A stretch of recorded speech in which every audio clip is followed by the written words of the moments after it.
often, the first line of defense, the foundation really, involves dietary modifications.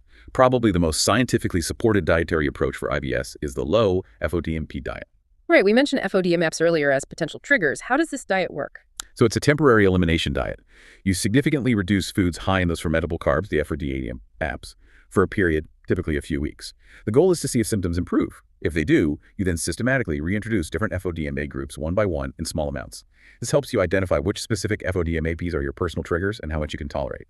It's really crucial, though, that this is done with guidance from a registered dietitian or a knowledgeable healthcare provider.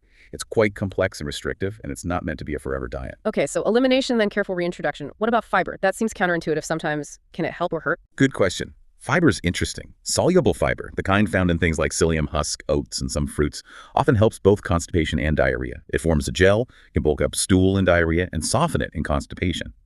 Insoluble fiber, however, like wheat bran or raw vegetable skins, can sometimes worsen symptoms like bloating, gas, and pain for some people with IBS.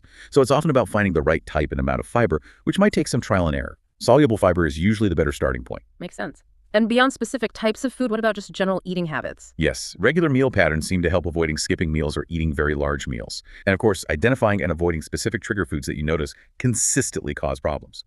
Common culprits beyond FODMAPs often include caffeine, alcohol, spicy foods, high-fat meals, and sometimes artificial sweeteners.